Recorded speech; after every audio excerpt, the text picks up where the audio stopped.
আজ ১ August ১০০% pension সুবিধা চালু করে প্রজ্ঞাপন জারি। সর্বনিম্ন বেসিক সহ ২টি সুখবর ঘোষণা করা হয়েছে।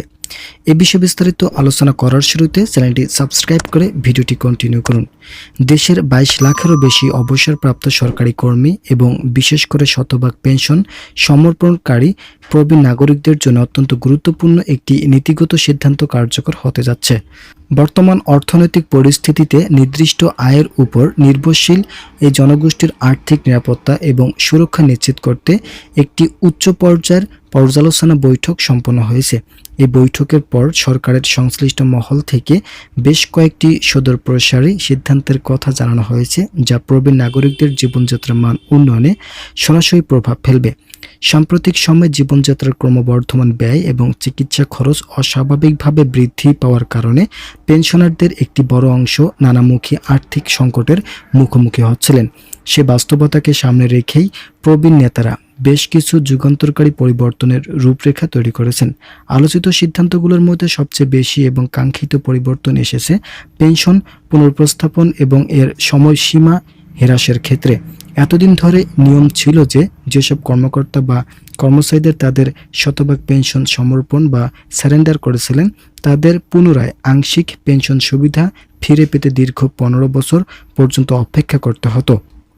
এই দীর্ঘ সময়সীমা প্রবীণ নাগরিকদের সময়ের ভারে লুজ থাকা অবস্থায় একটি বড় মানসিক ও আর্থিক বোঝাপড়া সমতুল্য ছিল।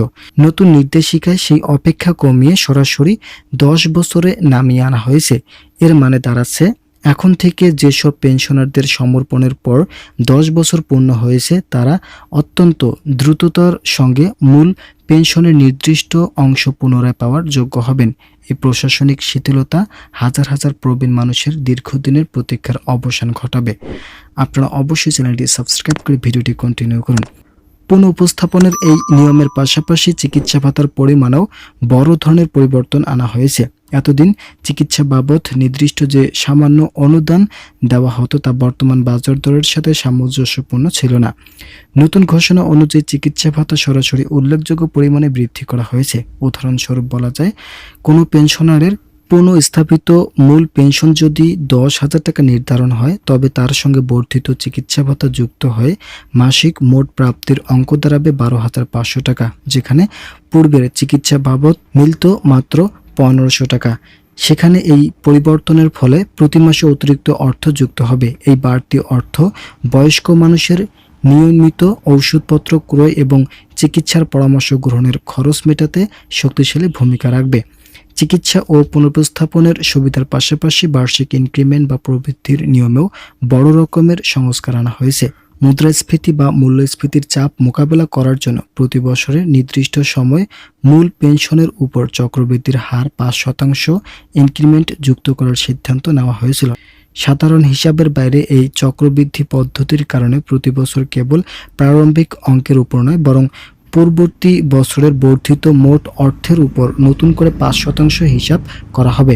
উদাহরণস্বরূপ, প্রথম বছর শেষের দিকে যদি কোনো পেনশনের অঙ্ক ১০,৫০০ টাকায় উন্নীত হয়, তবে পরবর্তী বছরের ইনক্রিমেন্টের হিসাব করা হবে ওইগুলোর উপর ভিত্তি করে।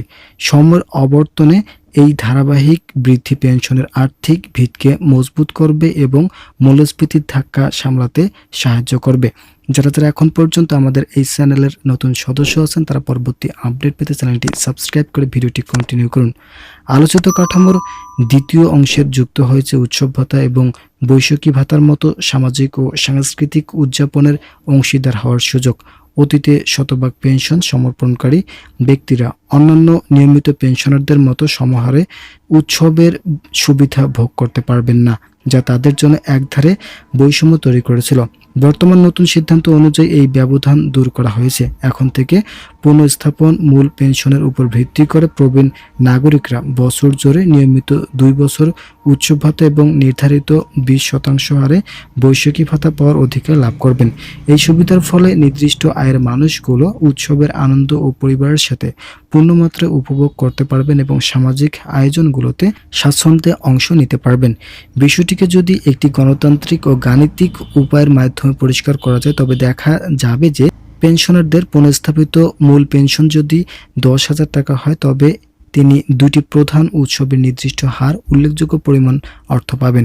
এর বাইরে বৈশাখী ভাতার 20% হিসেবে আরও অতিরিক্ত অর্থ যুক্ত হবে। সব মিলিয়ে কেবল উৎসব এবং বৈশাখী ভাতা বাবদ বার্ষিক আয়ে একটি বড় অঙ্ক যুক্ত হবে, যা তাদের সারা বছরের সঞ্চয় বা খরচের ভারসাম্য বজায় রাখতে সাহায্য করবে। বিশেষ করে বড় উৎসবের সময় পরিবারের সদস্যদের প্রয়োজন মেটানো এবং অন্যান্য আনুষঙ্গিক খরচ সামলানোর ক্ষেত্রে এই বাড়তি অর্থ অত্যন্ত কার্যকর ভূমিকা পালন করবে। পেনশনের ব্যবস্থাপনায় আধুনিকায়ন এবং ভোগান্তি হ্রাসের প্রক্রিয়ায় চতুর্থ ও অত্যন্ত গুরুত্বপূর্ণ সিদ্ধান্তটি এসেছে বকেয়া পরিশোধ এবং ডিজিটাল পদ্ধতিতে অর্থ বিতরণের মাধ্যমে। প্রশাসনিক জটিলতা কিংবা নথিপত্রের দীর্ঘসূত্রতার কারণে অতীতে বহু পেনশনারের পাওয়া মাসের পর মাস আটকে থাকত, কিন্তু সিদ্ধান্ত অনুযায়ী সমস্ত কাগজপত্র ও তথ্য যাচাই বাছাই সম্পন্ন করে আগামী নির্দিষ্ট সময়ের মধ্যে এই সমস্ত বকেয়া এককালীন পরিশোধের ব্যবস্থা নেওয়া হচ্ছে।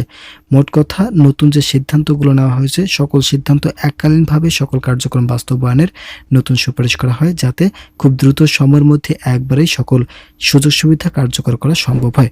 যারা যারা এখন পর্যন্ত আমাদের এই চ্যানেলের নতুন সদস্য আছেন তারা পরবর্তী আপডেট পেতে চ্যানেলটি সাবস্ক্রাইব করে ভিডিওটি কন্টিনিউ করুন।